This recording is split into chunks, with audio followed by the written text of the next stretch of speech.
We're jumping on in and spawning in the bottom left-hand corner of Alkione. We have our red Zerg player. Representing the Platinum Heroes from the land of Belarus, it is Nikich. And spawning in the top right-hand corner, we have his opponent. We have the Teal Brodos player from South Korea. It is LunaSea. Let us go. Imagine not having tournaments clash with each other. Smooch. Yeah, I mean, it's a little bit out of our control. Hopefully everything goes well. Otherwise, there might be kind of like a slew of walkovers at some point. Smooch. Hope everyone is having a good Sunday. True. Sunday now coming to an end. I spent most of the weekend sleeping, not gonna lie. Just catching up on sleep. Recovering.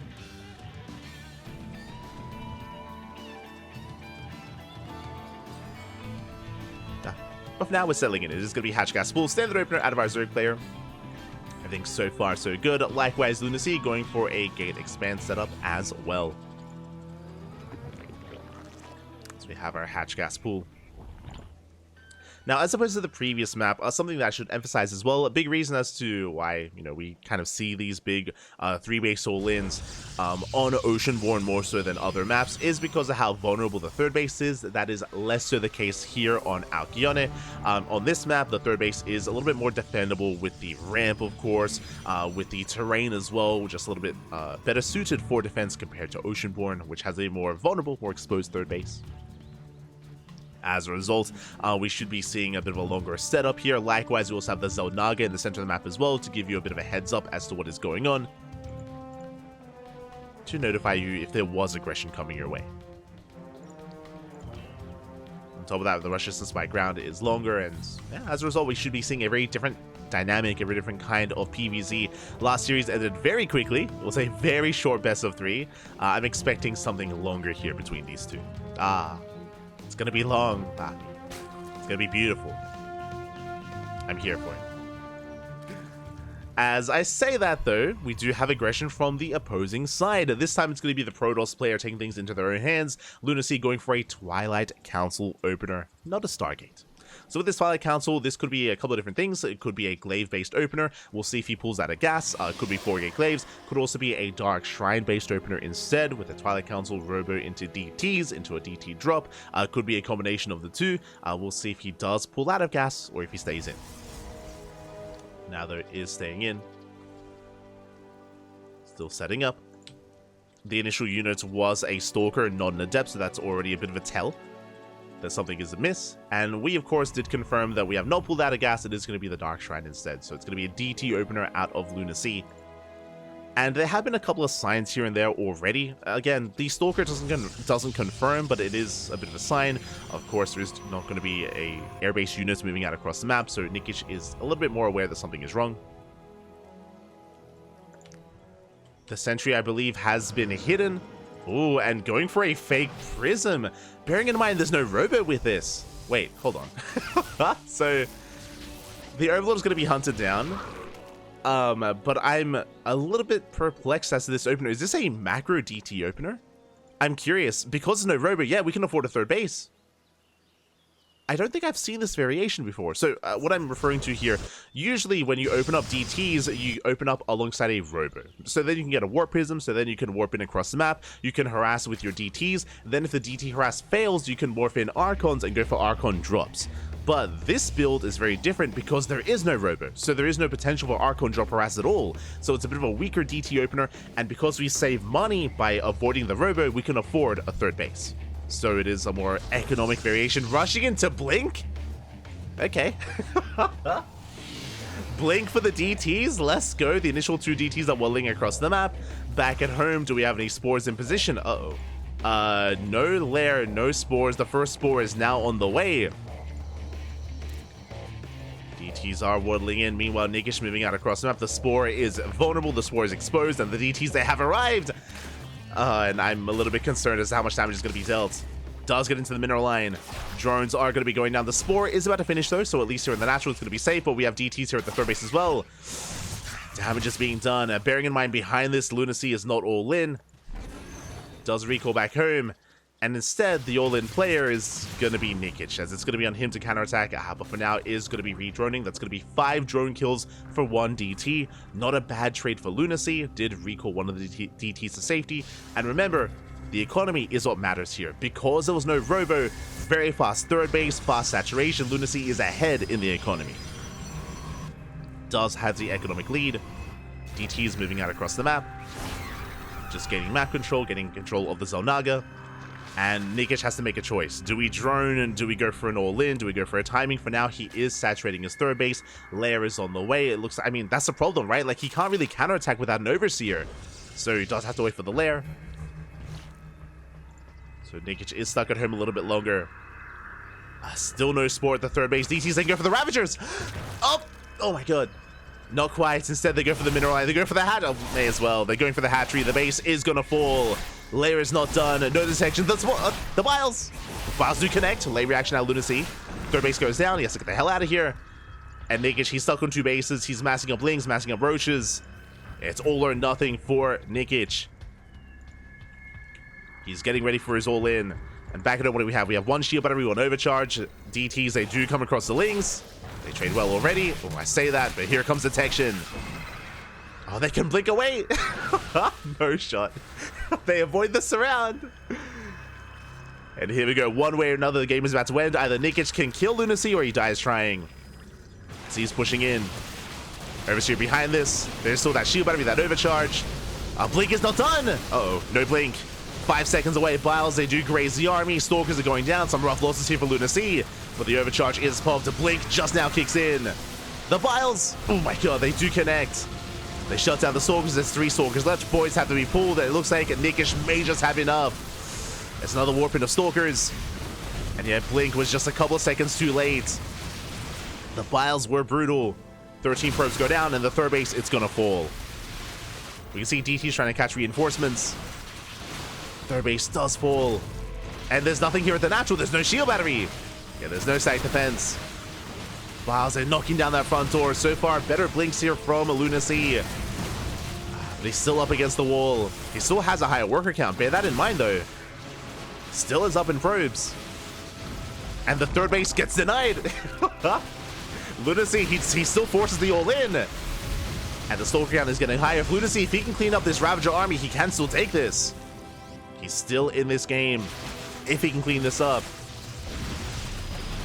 Speaking of, Ravagers being targeted down.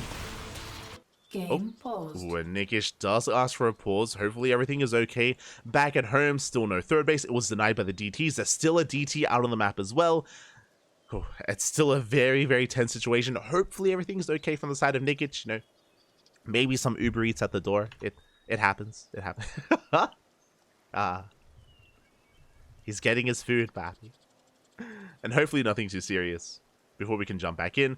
Also, thankfully, this is a pause, as there was a bit of a break in the engagement. The Stalkers had backed off, the Ravagers had backed off as well, so there's no kind of, like, micro-intensive moment happening at the moment as well. So thankfully, things are still okay. Whew. And again, as we mentioned before, LunaSea, he's actually up 10 workers compared to his opponent. He's even on bases. If LunaSea can hold, if he can survive this, then again, he's not out of it. He's not out of it yet. He's not dead. Not yet here. So we are catching up.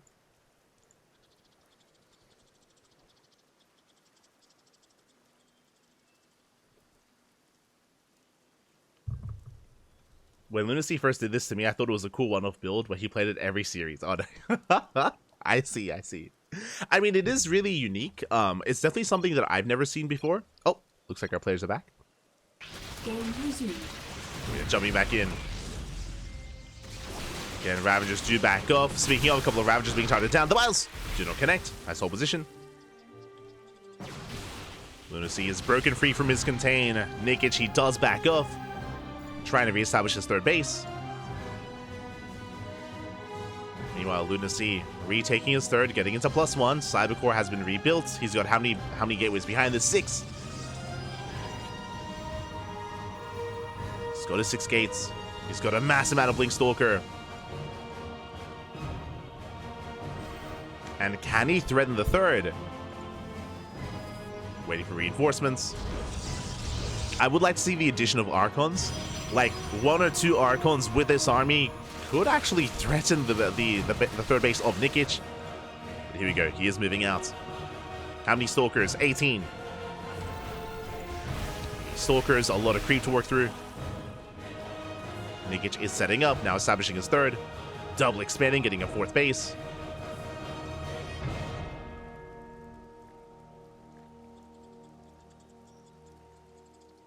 And LunaSea has to be careful not to be caught up. Not to be caught out. Does pull away. LunaSea. Ooh, the pylon is denied. That was a kill, not a cancel. Takes fast to the face. 1 Stalker goes down. DCs at the same time. They hit the expansion. But there is detection. The base will barely survive. There was potential. Nice to transfuse. The base does live. Nikich holding on. And Nikich is recovering. Is droning up, massing up an army. LunaSea over time here is being outscaled. He only has purely a gateway army. There's no Archons behind this, no Storm, no Immortals, no Robo. Stalkers, he wants that 3rd base. He's not gonna get it. Forced to recall. Stalker goes down. And LunaSea, he's just not really finding the damage he was hoping for. Gets caught out once again. Another Stalker falls.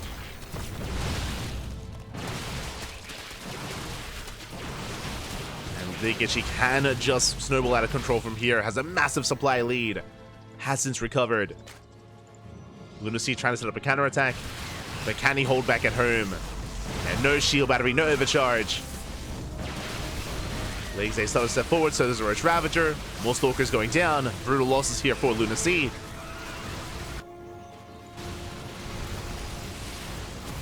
And despite the very innovative build here from LunaSea that was wild and actually worked out quite well initially, was unable to survive the counterattack.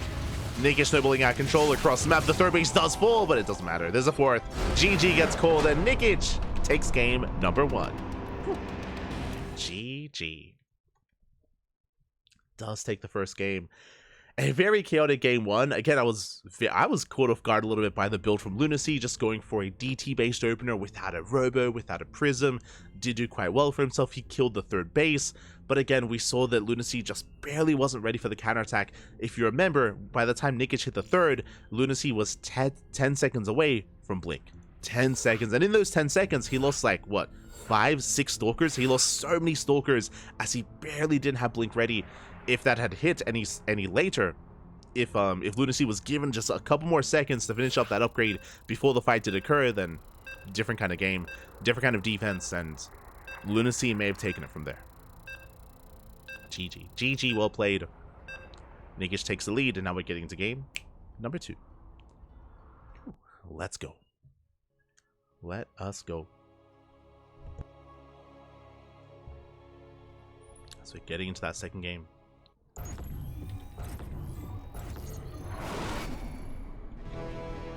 And spawning in the top left-hand corner of Golden Aura, we have our red Zerg player from the land of Belarus, representing the Platinum Heroes in the series 1-0. It is Nikich.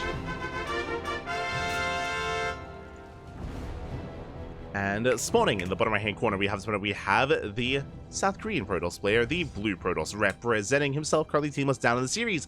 We'll see if he can bounce back. It is LunaSea.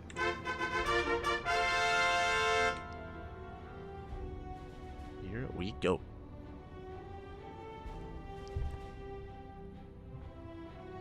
So a wild build out of our Protoss player in the last game. I don't expect to see the same here, though.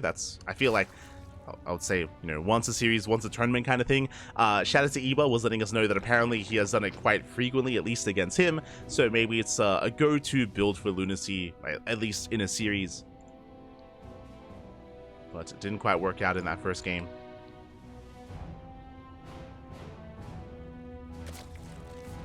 And we'll see if LunaSea can bring it back here in game 2. See if he can. So far, Nikich going hatch gas pull. Everything looking normal. Everything looking standard. And bearing in mind as well that Nikich, he's not afraid to be hyper-aggressive himself. I mean, sure, he was all in last game, but he was kind of forced into it. But is likewise known for his aggression as well. LunaSea just going for a gate expand. Standard economic opener here for the Protoss. And we're just calming things down. Calming things down. Settling in.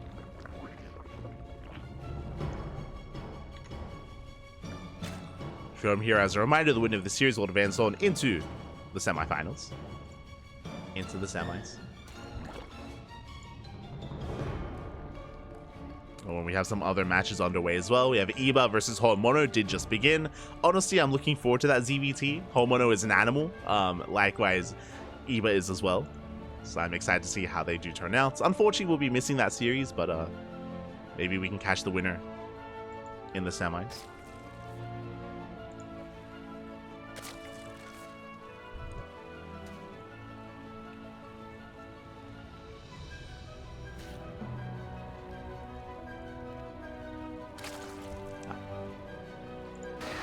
As this time we have LunaSea going for a much more standard tech choice, is going for a Stargate in the main base, not a Twilight Council. So it should be Stargate into an Oracle, into a third base. So far, things are looking much more normal here, from our Protoss side of things at least. From LunaSea. Got that Stargate on the way. Probe scouts across the map. LunaSea confirms that there is a third. Does get the hell out of there, and can soon be active with his adepts.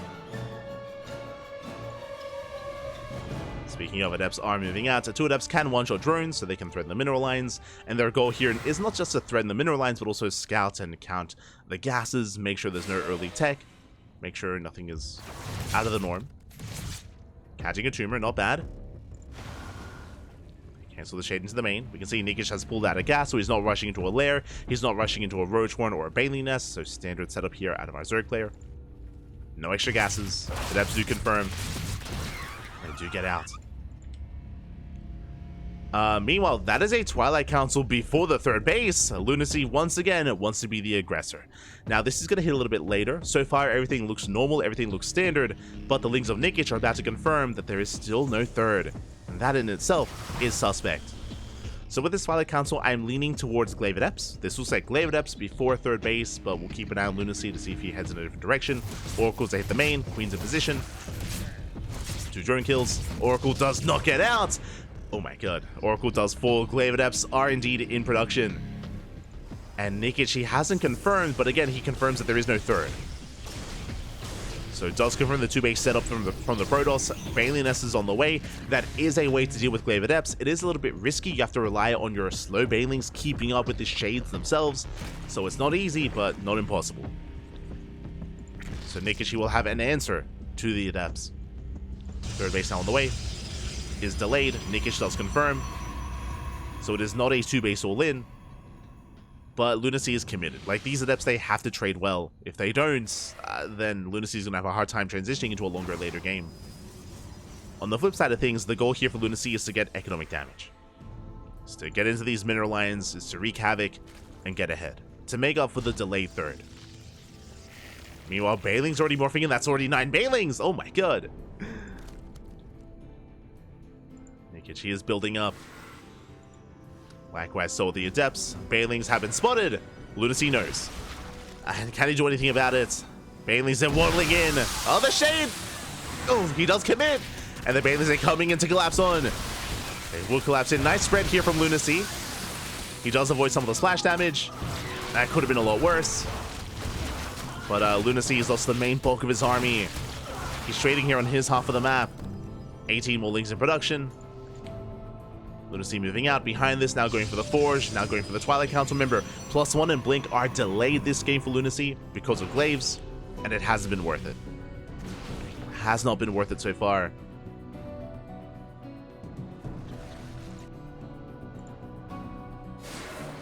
So Nikich, he will collapse on this army. Comes in for the surround, takes down the Adepts to get some of the Stalkers, forces a recall. 1 Adept shades in, just the 1. And I don't see how we can hold on to the third. No shield battery. There are some Stalkers, but they're vanilla Stalkers. Blink is not even halfway done. And Nikich is moving out.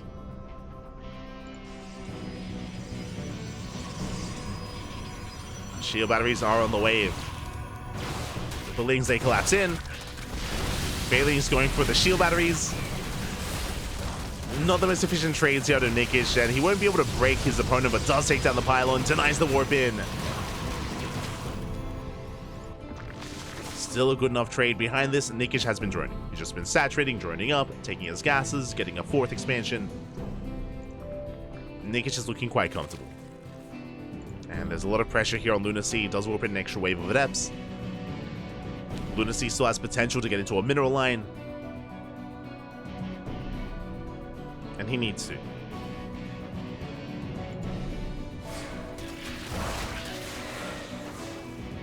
Trading against the Lings. Shading towards the natural.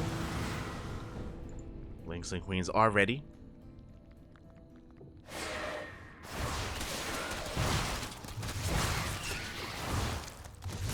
She will collapse in. LunaSea trying to split up his army, and he will, but alas, Nikich is keeping up. Shuts down all the adepts. Back at home, LunaSea trying to recover, taking up into his own splash damage. Templar Archives on the way. That's going to be for Storm, going to be for Archon production. Meanwhile, Nikich, he's free to double expand. It's double expanding. Ooh, Templar Archives is cancelled. LunaSea a little bit indecisive, but he's going double robo. Is going double robo into Immortals, into potentially Colossus. Meanwhile, Nikich taking into Hydras, into Lurkers, and Hive Tech.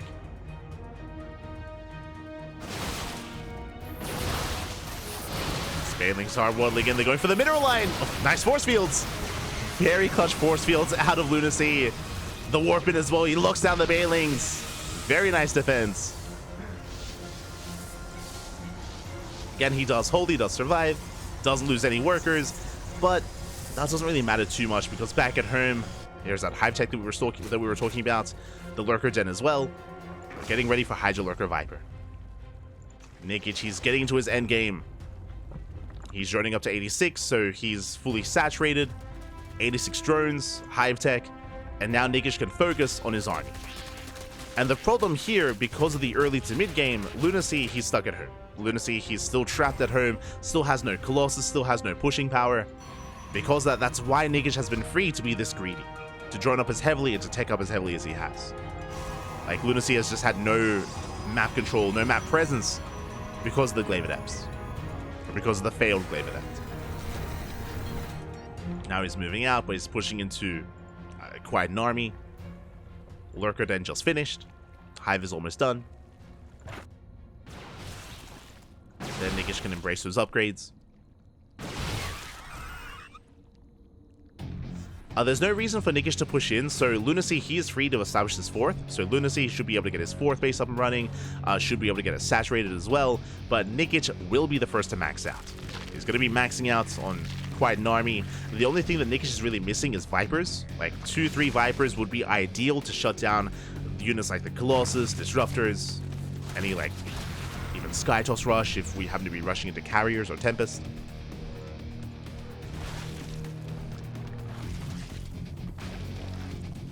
So Nikich is getting into his final form. Meanwhile, LunaSea is still stuck at home.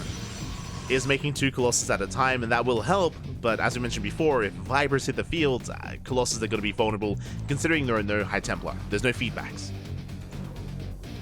Otherwise, there would be counterplay. As I say that, though, Nikich is pushing in. Going for the 3rd. Lurkers are set up. Getting into the expansion. See LunaSea trying to set up a surround. Alas, forced to blink in.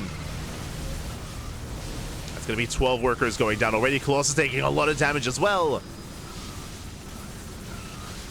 And Colossus taking a lot of hits. Stalker's falling as well despite the whole position. Nexus about to go down. And Lings, they threaten the 4th base, forcing LunaSea to respond. And LunaSea getting pulled apart. The expansion is going to fall. Lings, they distract the Colossus. And the base goes down. And Nikich keeps going. Okay. This time a little bit less certain about, but he's going to keep pushing. Vipers did just spawn in. They're gathering energy. Nikich forcing the issue. Making his way towards the natural. Now going into 4 Colossus.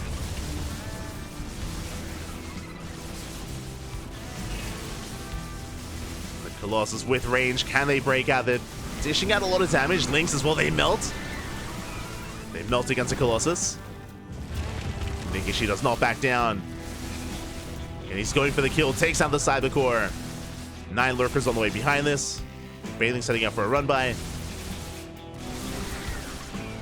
And LunaSea just cannot engage. He cannot push into this many lurkers. Even without the Vipers. Things A+ into the natural. They get a surround on the Immortal. And it's just a slow death here. A slow siege from Nikich. Pushing into the natural base. Meanwhile, the Vipers, they will soon arrive. Bailey's, they crash into the third. 18 probes go down. I swear I saw a Viper. There we go. There they come. Vipers are on the way.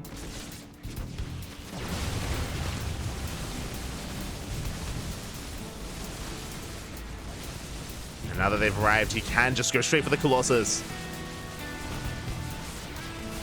Nikich just asserting himself, heading in towards that third as well. Setting up his lurkers. Viper's going for blinding clouds. And it's just been a slow death here for LunaSea. Just slow suffocation. 24 probe kills. Lurker still pushing forward. And the Colossus, they're just trapped. How do they break out? They're gonna try. Oh no. Oh, they're gonna try and they just go. Yeah, they just melt here against the lurkers. GG gets called, and Nikich will take game number 2 in the series, 2-0. GG. GG, well played. Again, Nikich just being very safe, very secure when it came to his response. He was able to, he didn't quite confirm that it was Glaive Adepts, but he realized that something was wrong. He saw how late the expansion was. He was ready with his Ling Bane. The Glaive Adepts dealt no economic damage. I think they killed like 1 drone. I think like at one point like 1 or 2 workers went down, but outside of that, they didn't get the damage they were hoping for. Because of that, alas, LunaSea, his mid game was later than it otherwise should have been, and Nikich, he was free to just drone up, be as greedy as possible, and just rush into the lurker tech, into the Vipers towards the end, into whatever he wanted. GG. GG, well played, and Nikich will take the series, will advance on, and the question becomes, who will face off against him? Let's find out.